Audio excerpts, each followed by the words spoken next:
Hello friends, welcome to Ali's veterinary wisdom. दोस्तों, livestock farming भी हमारे देश में उतनी ही इम्पॉर्टेंट है जितनी पोल्ट्री फार्मिंग है। बहुत सारे लोग livestock, dairy, goat farming, buffalo farming से जुड़े हुए हैं। तो पिछले कुछ टाइम से मैं पोल्ट्री पे ही वीडियोस बना रहा था और ये टॉपिक डेयरी का बिल्कुल छूट सा गया था। काफ़ी लोग पूछते रहते हैं डेयरी के टॉपिक्स के बारे में कमेंट सेक्शन में भी, और वैसे भी मैसेज आते हैं। तो मैं एक अब डेयरी के लिए टेक्निकल सेशंस की वीडियोस शुरू कर रहा हूँ। लेकिन इसमें एक बात इम्पॉर्टेंट ये है कि अगर आप लोगों का रिस्पांस अच्छा मिलेगा, मुझे लाइक्स वगैरह, सब्सक्राइब्स बढ़ेंगे और शेयर बढ़ेंगे, तो इसमें और मोटिवेशन आएगा और मैं अच्छे से अच्छा कंटेंट सर्च करूँगा और आपको अच्छे से अच्छी नॉलेज देने की कोशिश करूँगा। लेकिन अगर आप लोगों का रिस्पांस डल रहा, आपके सजेशंस मुझे नहीं आएगा, तो फिर वीडियो बनाने का या वो टॉपिक सर्च करने का मन भी नहीं करता है। तो अगर आप रिस्पांस अच्छा करेंगे तो आगे के कंटेंट जो मैंने सोचे हैं वो भी मैं बनाऊंगा। इसमें हेल्थ से रिलेटेड है, गाय या बकरी का ट्रीटमेंट, जो बेसिक ट्रीटमेंट होता है उसके क्या प्रिंसिपल्स होते हैं, कैसे किया जाता है, कौन सी दवाएं कैसे काम करती हैं। और एक इम्पॉर्टेंट टॉपिक होता है वैक्सीनेशन का, कौन से वैक्सीनेशन ज़रूरी हैं, किस तरीके से करने चाहिए। और जो भी हेल्थ वाला पार्ट है वो भी देखेंगे। और साथ साथ न्यूट्रिशन को भी हम पूरा इसमें फॉलो करेंगे। दाना कैसे बनाया जाता है गाय का या भैंस का, एक्जोटिक काऊ की फीडिंग कैसे होती है, देसी काऊ की फीडिंग कैसे होती है, हीट मैनेजमेंट कैसे होता है। तो ये जब भी पॉसिबल होगा जब आप रिस्पॉन्ड अच्छा करेंगे और अपने डेयरी के सर्कल में जो भी आप लोग देखें तो उसे शेयर कीजिए, लोगों के साथ बताइए उन्हें। तो ठीक है, तो हम शुरू करते हैं डाइजेस्टिव सिस्टम ऑफ काउ से, क्योंकि ये जो है ये एक बेसिक बिल्कुल फंडामेंटल टॉपिक है। अगर ये समझेंगे तो हम हेल्थ और पूरा न्यूट्रिशन और वो सब चीज़ें भी समझ पाएंगे, क्योंकि गाय का जो पेट है वो अलग किस्म का होता है। तो आइए इसे शुरू करते हैं।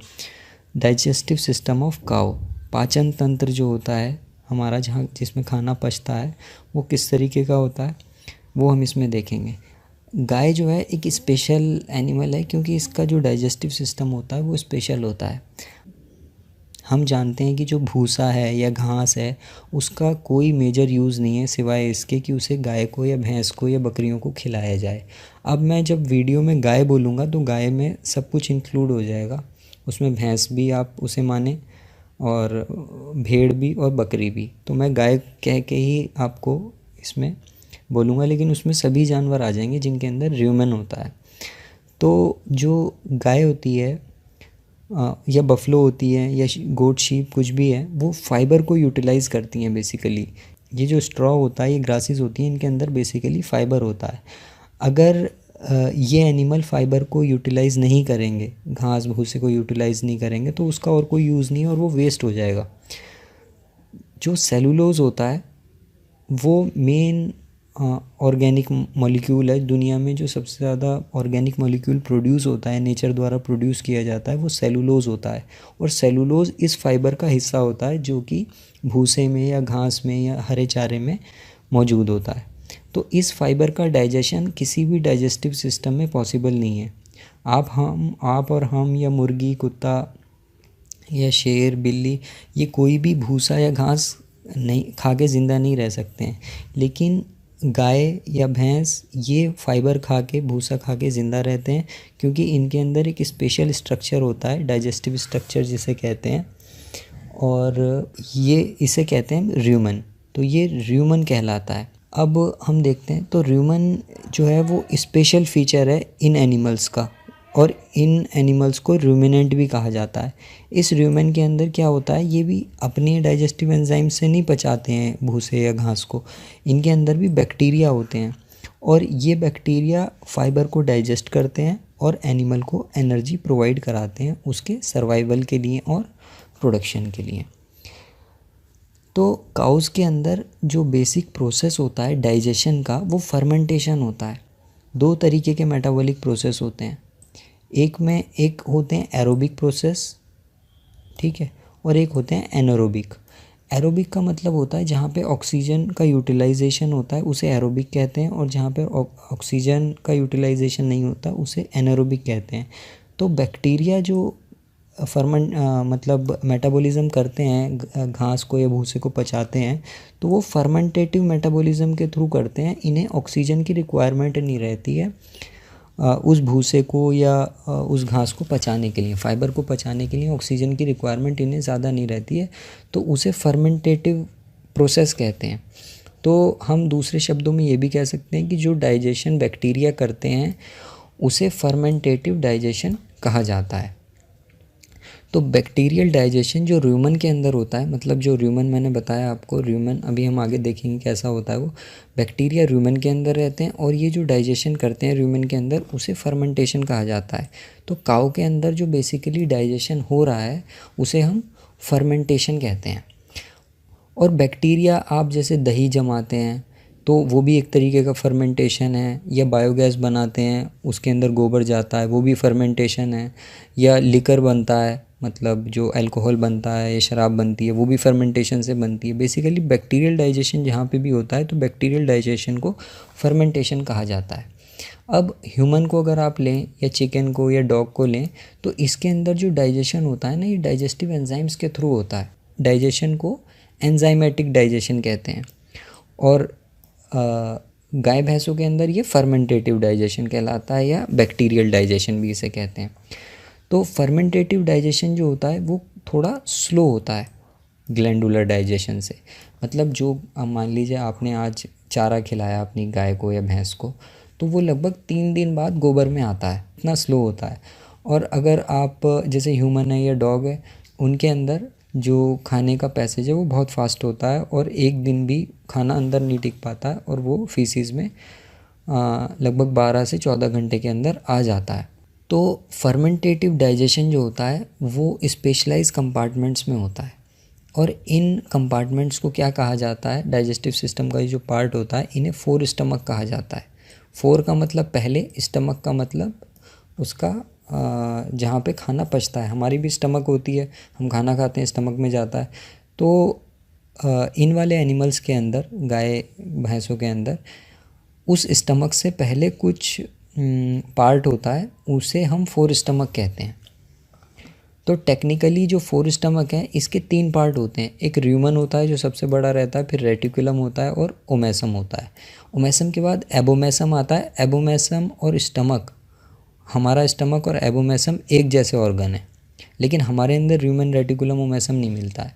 तो एबोमेसम जो होता है वो 4th स्टमक होती है, और इसे ही हम 2 स्टमक कहते हैं, जिसके अंदर हमारी तरह एंजाइम सिक्रीट होते हैं। जैसे हमारी बॉडी में एंजाइम सिक्रीट होते हैं, इसी तरीके से गाय के एबोमेसम की में भी वैसे ही एंजाइम सिक्रीट होते हैं, और फिर वो अलग तरह का डाइजेशन होता है। तो जो लार्जेस्ट और मोस्ट इम्पॉर्टेंट पार्ट है 4 स्टमक का, वो क्या है, वो आपका र्यूमन है। और ये क्या करता है, which carry out the main digestion in cows. तो जो फाइबर जा रहा है अंदर, भूसा, चारा, हरा चारा वगैरह जा रहा है, तो इसका जो मेन डाइजेशन होता है काउज के अंदर वो र्यूमन में होता है। ठीक है। और कौन डाइजेस्ट करते हैं, बैक्टीरिया डाइजेस्ट करते हैं, और इस डाइजेशन को क्या कहा जाता है, फर्मेंटेटिव डाइजेशन या फर्मेंटेशन। तो र्यूमन के अंदर ये कौन करता है, इसके अंदर मतलब अरबों खरबों बैक्टीरिया रहते हैं। बैक्टीरिया ये डाइजेशन करते हैं, और कुछ प्रोटोजोआ भी रहते हैं। ये माइक्रोस्कोपिक होते हैं, मतलब ये इन्हें वैसी आंखों से आप नहीं देख सकते हैं, सिर्फ माइक्रोस्कोप में ही दिखाई देते हैं, इतने छोटे होते हैं ये। अब आप यहाँ पे देख सकते हैं कि ये इतनी तरीके के र्यूमन बैक्टीरिया होते हैं जो कि र्यूमन के अंदर पाए जाते हैं और फर्मेंटेशन करते हैं। तो इनकी खूब सारी डाइवर्सिटी होती है, आप देख सकते हैं। सेलुलोलाइटिक बैक्टीरिया, अच्छा जो पार्ट होते हैं ना प्लांट के, सेलुलोज होता है उसमें, फाइबर भी एक मतलब उस एक तरीके का नहीं होता है, उसमें कई सारे अलग अलग पॉलीमर्स होते हैं। जैसे सेलुलोज है, इनके सबके बेसिक स्ट्रक्चर, बायोकेमिकल स्ट्रक्चर अलग अलग होते हैं। जैसे पैक्टिन है, और अमाइलोलाइटिक बैक्टीरिया होते हैं, अमाइलोज वगैरह जो स्टार्च के अंदर प्रेजेंट रहती है, या यूरिया प्रेजेंट रहता है। कुछ मीथेन प्रोड्यूसिंग बैक्टीरिया होते हैं, शुगर यूटिलाइजिंग बैक्टीरिया होते हैं, कुछ प्रोटियोलाइटिक होते हैं, कुछ अमोनिया प्रोड्यूसिंग होते हैं, लिपिड को यूटिलाइज़ करते हैं, जो आप तेल मतलब उसे पिलाते हैं, उसे डाइजेस्ट करते हैं। तो कई तरीके के ये बैक्टीरिया होते हैं और इनका काउंट कितना होता है 10⁻10 से लेकर 10⁻11 सेल्स पर ग्राम ऑफ इंजेस्टा, मतलब इतना ज़्यादा बैक्टीरिया उसके अंदर मौजूद रहता है। और 28 तरीके की फंक्शनली इम्पॉर्टेंट स्पीशीज़ हैं। फंक्शनली इम्पॉर्टेंट का मतलब है जो अलग अलग चीज़ें आप उसे खिला रहे हैं गाय को या भैंस को, तो वो अलग अलग उसे डाइजेस्ट करते हैं। तो यहाँ पर एक बात इम्पॉर्टेंट ये है जानने वाली कि जैसे आप मान लीजिए उसे मक्का का चारा खिला रहे हैं या साइलेज खिला रहे हैं, आपके पास साइलेज ख़त्म हो जाता है, तो मक्का के साइलेज को मान लीजिए बैक्टीरियोइडिस सक्सिनोजेंस उसे डाइजेस्ट करता है। तो अगर साइलेज खिला रहे हैं तो इसकी पॉपुलेशन बढ़ी हुई रहेगी, लेकिन उसके अंदर हेमोसेलुलोज का कंटेंट कम रहता है। तो ब्यूटायरोविब्रियो या बैक्टीरियोइडिस रुमिनिकोला ये वाले स्पीशीज़ इसमें कम होंगी, क्योंकि वो साइलेज को पचाने के लिए नहीं चाहिए। अब साइलेज से आप तुरंत मान लीजिए बाजरे के चारे के ऊपर आ जाते हैं या आप उसे भूसा देने लगते हैं क्योंकि आपके पास साइलेज ख़त्म हो गया है, तब इंडाइजेशन हो जाता है, क्योंकि ये वाला बैक्टीरिया जो जिसकी पॉपुलेशन पहले ज़्यादा थी वो भूसे को नहीं पचा सकता है। भूसे को पचाने के लिए आपको मतलब वहाँ दूसरे बैक्टीरिया की रिक्वायरमेंट है। इसी वजह से कहते हैं जब भी आप चारे को चेंज करें तो आप धीरे धीरे चेंज करें, ताकि उन बैक्टीरिया को जो उसे पचाते हैं धीरे धीरे उन्हें अपनी पॉपुलेशन बढ़ाने का मौका मिले। अदरवाइज़ ये आपके लिए, आपके प्रोडक्शन के लिए और काऊ की हेल्थ के लिए, डाइजेस्टिव सिस्टम की हेल्थ के लिए बहुत नुकसानदेह होता है। तो ये बैक्टीरिया होते हैं इनसाइड र्यूमन। इसी तरीके से प्रोटोजोआ होते हैं। प्रोटोजोआ बैक्टीरिया से थोड़े से अलग होते हैं। एक तो इनका नंबर कम होता है, लगभग बैक्टीरिया के आधे होते हैं, आप इसमें देख भी सकते हैं यहाँ पर। और इनका साइज़ भी अलग अलग होता है, लेकिन जनरली इनका साइज़ बैक्टीरिया से ज़्यादा होता है। और अगर इनके मास को कंपैरिजन करें, इनके वेट को कंपैरिजन करें, तो बैक्टीरिया भले ही लार्ज क्वांटिटी में हो, लेकिन अगर इनका मास देखा जाएगा तो वो लगभग इक्वल रहता है। और प्रोटोजोआ क्या करते हैं ना, अगर बैक्टीरिया बढ़ने लगते हैं उसके अंदर तो उन्हें इंजेस्ट भी कर लेते हैं, उन्हें खा लेते हैं। तो बैक्टीरिया की पॉपुलेशन को ये कंट्रोल करके रखते हैं। और एक इनका इम्पॉर्टेंट फंक्शन ये होता है कि जैसे आप गेहूँ खिला रहे हैं, गेहूँ के अंदर जो स्टार्च होता है उसका बायोकेमिकल स्ट्रक्चर अलग होता है फाइबर से, जो भूसे के अंदर होता है। तो जो गेहूँ के अंदर होता है वो जल्दी पचने की क्षमता रखता है, उसका डाइजेशन ईज़िली हो जाता है। तो जब हम उसे खिलाते हैं तो थोड़ा सा स्टार्च या प्रोटीन जो है ना, वो प्रोटोजोआ अपने अंदर एनगल्फ करके उसे सेव कर लेता है, सिक्योर कर लेता है। तो जल्दी से उसका एसिड नहीं बन पाता र्यूमेन में। तो प्रोटोजोआ की अगर पॉपुलेशन हेल्दी है, मतलब अच्छी पॉपुलेशन है, तो अगर आप ज़्यादा उसे गेहूँ वगैरह या ये सब खिला देते हैं तो एसिडोसिस के चांसेस, अफारे के चांसेस कम होते हैं। इसी वजह से क्या कहा जाता है कि जब भी आप अगर ये दाना या कंसंट्रेट बढ़ा रहे हैं गाय भैंसों में तो धीरे धीरे करके बढ़ाएं, ताकि प्रोटोजोआ की पॉपुलेशन उसे कंट्रोल करने के लिए एडजस्ट हो सके। तो ये फीड एडेप्टेशन में बेसिकली हेल्प करते हैं। हालांकि ऐसे एक्सपेरिमेंट भी हुए हैं जिसमें से प्रोटोजोआ की पूरी पॉपुलेशन ख़त्म कर दी गई है और देखा कि डाइजेशन पे क्या फ़र्क पड़ता है। तो डाइजेशन पे कोई ख़ास फ़र्क नहीं पड़ा, लेकिन जब चेंज होता है, मतलब फीड को हम चेंज करते हैं अचानक से, तब इनकी इम्पोर्टेंस हमें मालूम पड़ती है। अब आप यहाँ पे देख सकते हैं कि जो मैं बता रहा था, मुर्गी के अंदर सिंपल स्टमक होती है, ये उसकी इसोफेगस है, यहाँ से खाना जाता है, यहाँ पे क्रॉप है, यहाँ पे थोड़ी देर के लिए वो जमा होता है। उसके बाद ये प्रोवेंट्रिकुलस है, फिर ये गिजार्ड आता है। प्रोवेंट्रिकुलस और सिंपल स्टमक, मतलब जो हमारी स्टमक है वो एक ही है, तो ये सिंपल स्टमक एनिमल कहलाते हैं। इसके बाद ये ड्यूडेनम है, ये इधर लीवर आ जाता है, और ये स्मॉल इंटेस्टाइन है। स्मॉल इंटेस्टाइन के बाद फिर लार्ज इंटेस्टाइन, और फिर यहाँ से बाहर आ जाता है जो उसकी फीसेस होती हैं। गाय के अंदर क्या होता है कि गाय अपना खाना खाती है, यहाँ से जाता है वो उसके अंदर, और ये फिर र्यूमन में पहुँचता है सीधा, और र्यूमन में ये यहाँ पर रहेगा। फिर र्यूमन से में डाइजेस्ट होता रहेगा, मतलब कम से कम 24 से 36 घंटे यहाँ डाइजेस्ट होता है। उसके बाद ये ओमेसम में जाता है, ओमेसम से एबोमेसम में, और फिर ये स्मॉल इंटेस्टाइन में आता है, और फिर ये यहाँ से धीरे धीरे बाहर चला जाता है। तो अल्टीमेटली इधर ही रेटिकुलम भी होता है, रेटिकुलम भी र्यूमन का पार्ट है, भी बताऊँगा उसका फंक्शन क्या होता है। तो आप देख सकते हैं कि गाय के अंदर ये कितना कॉम्प्लेक्स है। इसके अंदर से तो यहाँ गया और सीधा यहाँ पे बाहर आ गया। मुर्गी जो दाना खाती है वो 1.5 घंटे के अंदर इस पैसेज में पूरा निकल जाता है, लेकिन गाय जो खाएगी इसे 3 दिन लगते हैं यहाँ से यहाँ पर पहुँचने में, गोबर बनने में। अब आप देखिए रूमेन का स्ट्रक्चर, ये इसोफेगस है। इसोफेगस मतलब यहाँ से दाना आता है, वो जो भी चारा खाएगा। उसके बाद ये रेटिकुलम है इधर की तरफ, ये रूमेन है यहाँ पर, ये ओमेसम है और एबोमेसम है। ये एक दूसरे के ऊपर चढ़े हुए लग रहे हैं, लेकिन जब हम इसे अभी आगे देखेंगे तो समझ में आएगा कि पहले यहाँ से चारा इसमें जाता है, यहाँ पे पचता है, फिर वो ओमेसम में आता है, फिर एबोमेसम में जाता है और फिर स्मॉल इंटेस्टाइन में।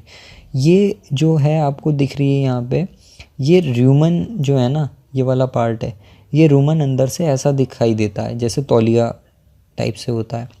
ये रेटिकुलम है, रेटिकुलम हनीकॉम्ब जैसे छत्ता होता है ना मधुमक्खी का, ऐसा लगता है। और ये ओमेसम है, और ओमेसम में कुछ लीव्स पत्ती जैसी निकली रहती है। इसका काम बेसिकली ये होता है कि ये पानी को सोखता है, ज़्यादा मतलब लिक्विड डाइजेस्टा को इंटेस्टाइन में नहीं जाने देता। अब राफ्ट समझिए, राफ्ट क्या है। जब यहाँ से चारा अंदर जाता है तो चारे के अंदर कुछ पार्टिकल जो होते हैं वो लार्ज साइज़ के होते हैं और कुछ स्मॉल साइज़ के होते हैं। तो जो स्मॉल साइज़ के पार्टिकल होते हैं ना, वो तो नीचे आ जाते हैं, जो लिक्विड होता है वो नीचे रहता है।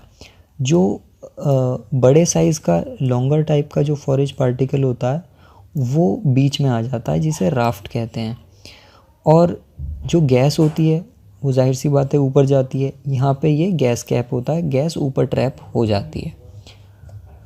अब ये घूमता कैसे है, इसका जो घूमने का है ना, मतलब रूमेन में जाके ये ऐसे ही नहीं पड़ा रहता है, रूमेन कॉन्ट्रैक्ट होता रहता है।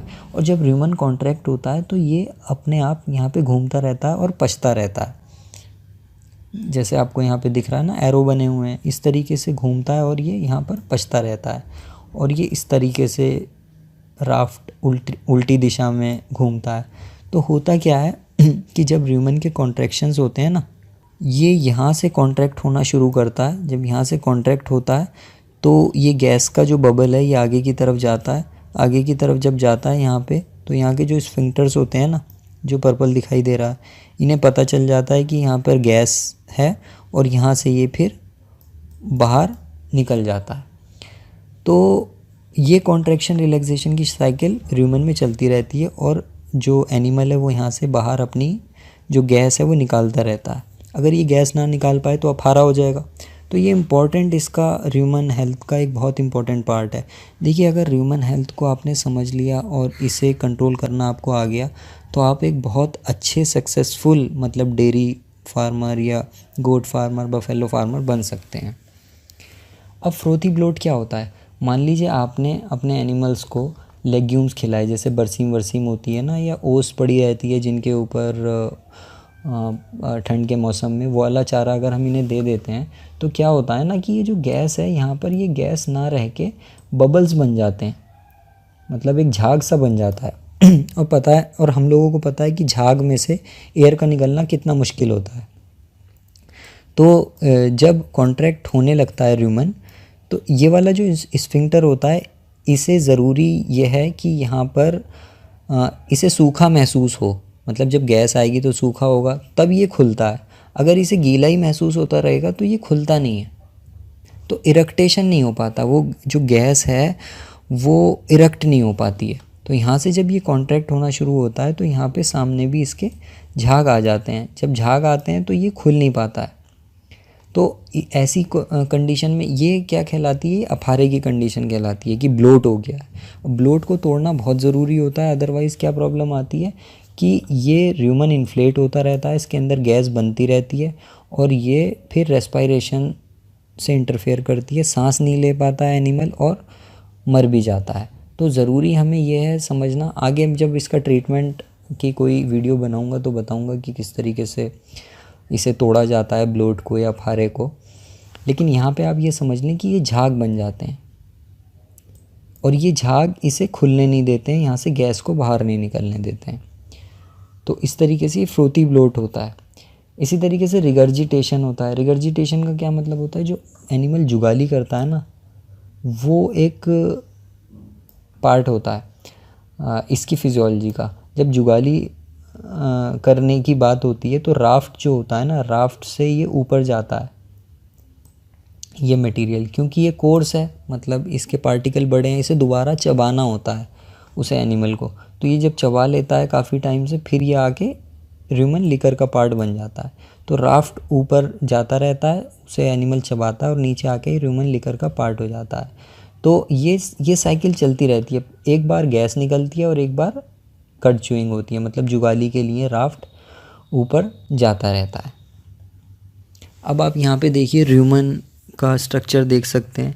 ह्यूमन का जो ये लार्जेस्ट कंपार्टमेंट है हम देख चुके हैं, और इसके जो पैपिले हैं ना, मतलब इसके ऊपर जो ये नोकीले नोकीले निकले हुए वो दिख रहे हैं आपको, जैसे तौलिया के ऊपर ये शैक कारपेट होते हैं, आपने देखे होंगे, जिसके ऊपर हम पैर पोंछते हैं। इस टाइप के ये ह्यूमन वॉल के अंदर से निकले होते हैं, और इनकी बहुत इंपॉर्टेंस होती है। इसमें क्या होता है कि ये ह्यूमन पैपिले जो नया बछड़ा होता है उसके अंदर एब्सेंट होते हैं। ये धीरे धीरे जैसे जैसे काफ बड़ा होता है उसके अंदर ह्यूमन डेवलप होता है, तो ह्यूमन पैपिले भी बढ़ते चले जाते हैं। अब इनकी जो लेंथ होती है और डेंसिटी होती है ये बहुत इम्पॉर्टेंट होती है, क्योंकि ये ही डिटरमाइन करती है ह्यूमन की हेल्थ कैसी है और वो कितना डाइजेशन कर पाएगा। मतलब अगर ह्यूमन पैपिले की लेंथ मतलब ठीक है, ऑप्टिमम है, डेंसिटी ज़्यादा है, तो उसे भूख ज़्यादा लगती है, ज़्यादा दाना चारा खाता है, एफिशिएंटली उसे यूटिलाइज़ करता है और प्रोडक्शन बढ़ जाता है।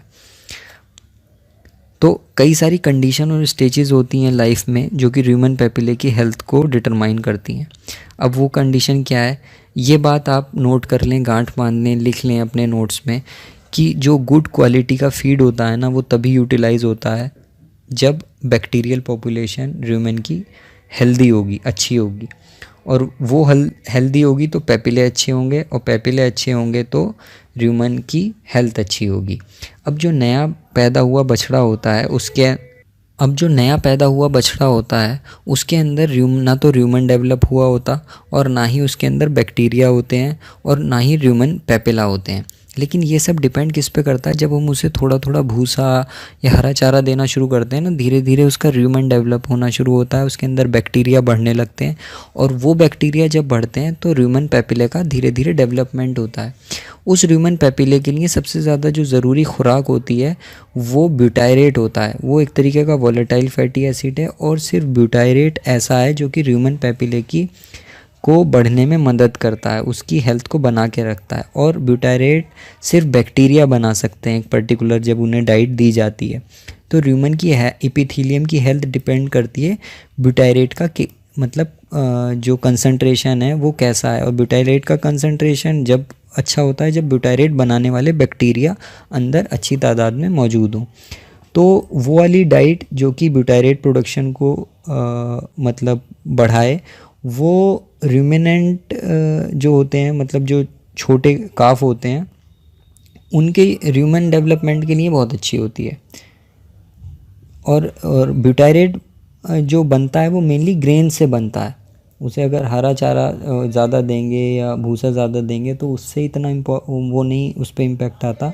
तो ब्यूटायरेट को बेसिकली जो ग्रेन्स होती हैं जैसे गेहूँ वगैरह है, चोकर है या फिर मक्का है, तो जो कंसनट्रेट फीड है या काफ स्टार्टर है वो ब्यूटायरेट को ज़्यादा बनाने में हेल्प करते हैं बजाय फॉरेज के, मतलब हरा चारा या भूसे वगैरह के। भूसा क्या करता है कि भूसा जाएगा, वो स्टिमुलेट करता है मतलब उसकी वॉल को, तो उससे कॉन्ट्रैक्शन अधिक से अधिक होते हैं। तो एक भूसा का अपना वैल्यू है, लेकिन जो ह्यूमन पैपिले की हेल्थ है वो ब्यूटायरेट से ही बनती है। इसी वजह से क्या है कि कुछ ऐसे सप्लीमेंट्स आने लगे हैं, ब्यूटायरेट सप्लीमेंट्स कहते हैं, काफ्स के लिए, जो कि उनके ह्यूमन के डेवलपमेंट में हेल्प करते हैं, जल्दी से उनका ह्यूमन को डेवलप कराने में मदद करते हैं, जिससे क्या होता है कि वो फॉरेज डाइट पे अपनी लाइफ में जल्दी फॉरेज डाइट पे आ जाते हैं और उसे यूटिलाइज़ करने लगते हैं। तो अर्ली ह्यूमन डेवलपमेंट के लिए ब्यूटायरेट की बहुत इंपॉर्टेंस है। और कैमिन एक कंपनी है, वो बनाती है ब्यूटी पर्ल नाम से एक आता है प्रोडक्ट, तो वो आप यूज़ कर सकते हैं काफ स्टार्टर्स वगैरह में। दूसरा क्या है कि अगर आप सडन एक्सेस कर देते हैं ग्रेन डाइट में, जैसे क्या होता है कि कई बार बकरी फार्म्स में या आपके यहाँ गाय के फार्म में भी अगर आप तुरंत उसे बहुत ज़्यादा ग्रेन दे देंगे, या आपके यहाँ कोई रोटी आ गई है, आपने रोटी उसे बहुत ज़्यादा खिला दी, तो उससे एसिड प्रोडक्शन होता है, लैक्टिक एसिड बहुत ज़्यादा बनने लगता है। लैक्टिक एसिड क्या करते हैं, वो स्लफ़ कर देते हैं, मतलब पैपिले की हेल्थ के लिए, पैपिले की इंटीग्रिटी के लिए अच्छा नहीं होता है, तो उससे स्लफिंग हो जाती है। या आप पुअर क्वालिटी का या हार्ड क्वालिटी का स्ट्रॉ इस्तेमाल करते हैं, जैसे चावल का भूसी वगैरह जो होती है, जो कि पोल्ट्री के लीटर में काम आती है, इसकी मिलावट की जाती है कई बार कंसनट्रेट में, जो सस्ती क्वालिटी का कंसनट्रेट होते हैं। तो या वुडी कंटेंट अगर एनिमल खाता है तो वो क्या करता है, वो भी जाके र्यूमन की इपिथीलियम को डैमेज करता है, जिससे डाइजेशन डाउन होता है और गाय का प्रोडक्शन भी आपका डाउन हो जाएगा। तो र्यूमन की हेल्थ को बना के रखना बहुत इंपॉर्टेंट है, और र्यूमन पैपिले को समझना आपके लिए एक इम्पॉर्टेंट बात है। एक चीज़ होता है जैसे प्रेग्नेंट काऊ होती है, जब वो प्रेग्नेंट काऊ अपनी लास्ट स्टेज में पहुंचती है, आखिरी के 3 महीनों में, तो जो फीटस होता है उसका साइज़ बहुत तेज़ी से बढ़ता है, मतलब बहुत ही ज़्यादा तेज़ी से बढ़ता है लास्ट के 3 महीनों में। जब वो बढ़ने लगता है ना, तो यूट्रस जो है प्रेशर बनाता है र्यूमन के ऊपर, र्यूमन का साइज़ छोटा होने लगता है उन 3 महीनों के दौरान। तो जब बच्चा पैदा हो जाता है उसके बाद र्यूमन दोबारा अपना साइज़ मतलब बढ़ाने लगता है। तो उस दौरान क्या होता है कि उसका साइज़ कम होने की वजह से र्यूमन के पैपिले की लेंथ और डेंसिटी कम हो जाती है, जिसकी वजह से जो गाय होती है, नई ब्याई हुई गाय होती है, उसका जो डाइजेशन होता है वो भी प्रॉपर नहीं हो पाता, और उसकी एफिशिएंसी भी डाइजेस्टिव, उसे भूख भी कम लगती है इसी वजह से, क्योंकि उसमें पैपिले की डेंसिटी और नंबर कम हो जाते हैं। तो प्रेग्नेंट काऊ में भी हम ब्यूटायरेट का सप्लीमेंट मतलब उसके बाद कर सकते हैं, या उन चीज़ों का सप्लीमेंट करें जो ब्यूटायरेट को बढ़ाते हैं, जैसे ग्रेन्स वगैरह। अब इसी तरीके से रेटिकुलम होता है। रेटिकुलम भी एक उसका पार्ट ही है र्यूमन का, लेकिन उसका स्ट्रक्चर इस टाइप का होता है जैसे मधुमक्खी का छत्ता। इसका एक काम ये रहता है कि जैसे आपने वॉशिंग मशीन में देखा होगा, एक लिंट फ़िल्टर लगा रहता है, एक साइड में फ़िल्टर लगा रहता है। वो क्या करता है कि कोई भी चीज़ अगर मशीन में घूम रही है, या उसके धागे जो छोटे छोटे कपड़ों में से निकल जाते हैं, उन्हें फ़िल्टर करता रहता है, वो पाइप में फंसने नहीं देता। अब जैसे गाय या भैंसें भूसा खाती हैं तो वो बल्क क्वांटिटी में होता है, हो सकता है उसमें कोई कील हो, कोई पत्थर हो, कोई कांटा हो। अगर उसे ऐसे ही खा लिया जाएगा तो वो अंदर जाके डाइजेस्टिव सिस्टम को डैमेज करेगा। तो कुदरत ने रेटिकुलम बनाया, रेटिकुलम में ये चीज़ें जाके फंस जाती हैं, मतलब उसे फ़िल्टर कर लेता है ऐसी चीज़ों को रेटिकुलम। तो रेटिकुलम का ये मेनली ये फंक्शन रहता है, और इसके अंदर बैक्टीरिया भी रहते हैं जो कि उसे डाइजेस्ट करते रहते हैं। रेटिकुलम के बाद जो फीड है वो ओमेसम में जाता है। अब क्योंकि इसमें जो फीड आता है ये काफ़ी लिक्विड टाइप का होता है, तो इसके अंदर जितनी भी ये पत्ते जैसे स्ट्रक्चर दिख रहे हैं आपको यहाँ पर, ये है ओमेसम, ये ओमेसम है यहाँ तक, और ये इधर एबोमेसम है। तो ये उस लिक्विड को एब्जॉर्ब कर लेते हैं यहाँ से, और जो आगे मटेरियल जाता है एबोमेसम में, ये ट्रू स्टमक है, यहाँ पे एंजाइम सिक्रीट होते हैं, यहाँ पर थोड़ा गाढ़ा मटेरियल जाता है, उसका फिर दोबारा डाइजेशन होता है, फिर इंटेस्टाइन में जाता है बाकी मटेरियल, फिर हमारी तरीके से ही डाइजेशन होता है गाय में भी एबोमेसम के बाद, जैसे हमारे अंदर होता है। ये यहाँ पर इसके डाइजेस्टिव सिस्टम को एक्सप्लेन करने की कोशिश की गई है। अब आपको जब डाइजेस्टिव सिस्टम समझ में आ गया है कि बैक्टीरिया से होता है, तो अब हम आगे न्यूट्रिशन भी थोड़ा पढ़ेंगे इसका, तो उसमें देखेंगे हम। आपका इस वीडियो को देखने के लिए बहुत बहुत धन्यवाद। आप इसे लाइक कीजिए, सब्सक्राइब कीजिए, शेयर कीजिए। चैनल के अगर सब्सक्राइबर्स बढ़ेंगे, लाइक बढ़ेंगे, तो हमें मोटिवेशन मिलेगा और हम अच्छी अच्छी वीडियो और बनाएंगे। ज़्यादा जानकारी के लिए आप हमारी वेबसाइट एली वेटनरी विजडम पे भी लॉगिन कर सकते हैं। Thank you.